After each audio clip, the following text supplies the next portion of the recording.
Salam alaikum. Alors, nous continuons les applications liées par rapport à la chimie minérale.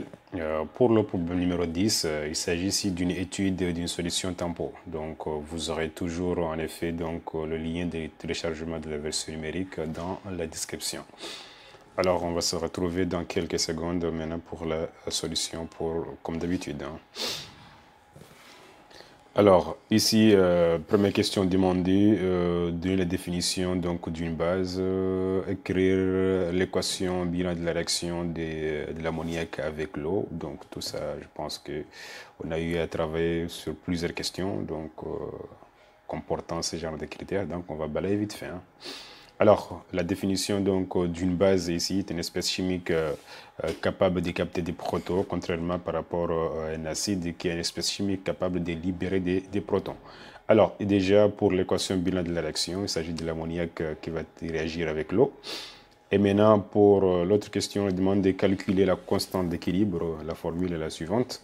Alors, c'est égal à ici, voici donc la démonstration, constante de la réaction. Et là, vous pouvez avoir ici, on a déjà eu à démontrer cette formule-là qui est égale à KE sur KA dans plusieurs tutos. Donc, vous pouvez revoir les tutos précédents pour voir la démarche classique. Et là, on peut faire l'application numérique et on trouve une valeur de 1,59 fois 10 puissance moins 5.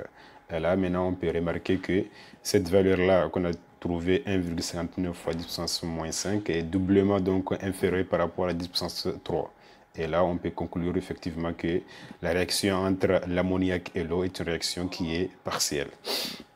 Alors, autre question, on dissout dans un volume V qui est égal à 250 ml une quantité de matière N égale à 2,5 fois 10 puissance moins 3 donc mol d'ammoniac.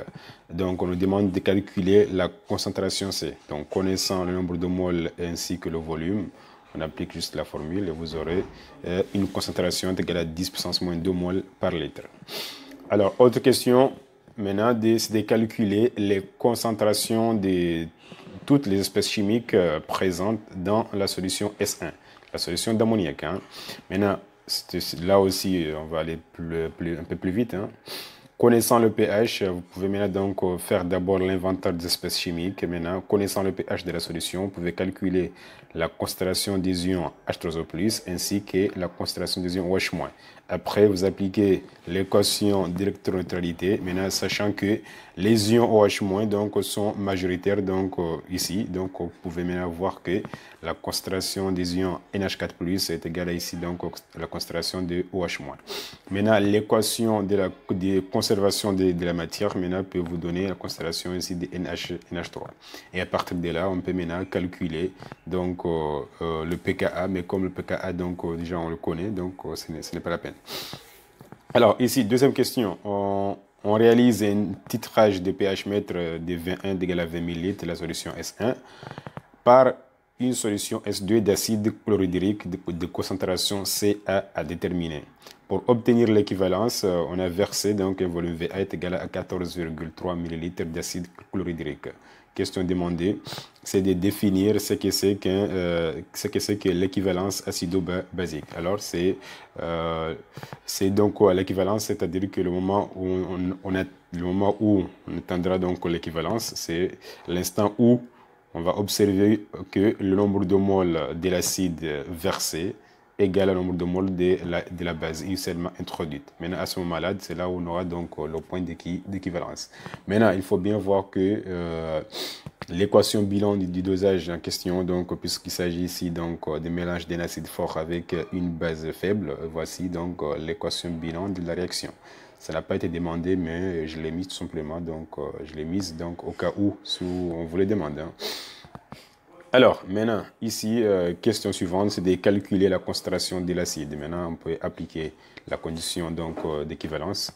Donc, vous avez la concentration de la base fois le volume de la base est égal à la concentration de l'acide fois le volume de l'acide versé à l'équivalence. Alors, vous pouvez tirer la concentration de l'acide. Maintenant, autre question. Le pH à l'équivalence est-il inférieur, supérieur ou égal à 7? Maintenant, il faut remarquer tout simplement qu'il s'agit d'un titrage d'une base faible avec un acide fort. Là, donc, effectivement, donc, à l'équivalence, le pH de la solution sera inférieur par rapport à 7, tout simplement parce que les ions H2O+ à l'équivalence sont toujours majoritaires par rapport aux ions OH-. Alors, autre question. On veut préparer un volume V qui est égal à 180 ml d'une solution S dont le pH est égal à 9,2 à 25 degrés Celsius. Il faut bien voir que 9,2 correspond bien donc au pKa du couple NH4 NH3+. On est d'accord? NH3 NH4+. Maintenant, là, ici, on peut directement donc calculer. On nous demande de calculer le volume V1 de la solution S1 et le volume V2 de la solution S2, donc qu'on a mélangé pour obtenir cette solution dont le pH est égal à 9,2.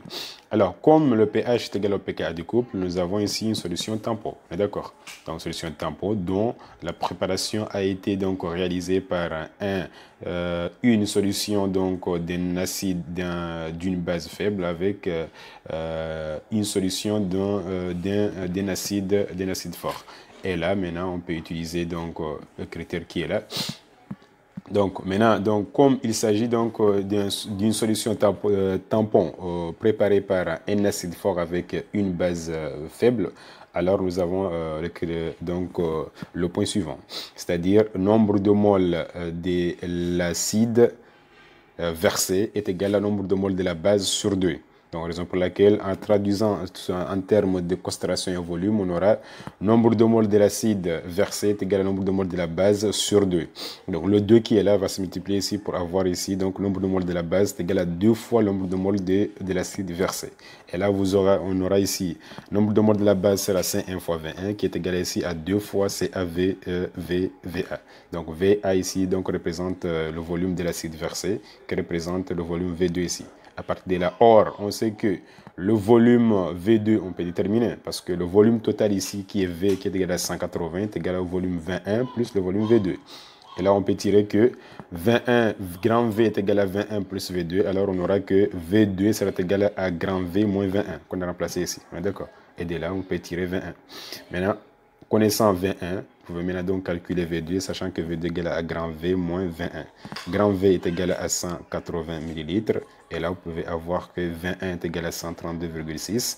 Et là, V2 sera égal à 47,4 millilitres.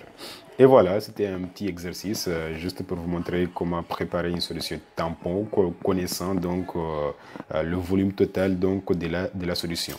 Et maintenant, on peut finir par préciser donc effectivement les propriétés de cette solution, qui sont donc les suivantes. Une solution tampon donc présente une très faible variation du pH quand on lui ajoute une faible quantité d'acide fort aux bases fortes, ou quand on la dilue modérément. Donc là, vous avez ici 2 points ou bien 2 propriétés. Donc la première, c'est lorsque ici vous avez une faible variation de pH lorsqu'on ajoute une faible quantité d'acide fort au base fort. La deuxième propriété, donc aussi, le pH aussi varie donc faiblement lorsqu'on la dilue modérément. Donc voilà ici ce que vous avez comme propriété donc fondamentale donc d'une solution tampon. Donc lorsqu'on vous les demande, il faut juste voilà citer ces 2 propriétés qui sont là.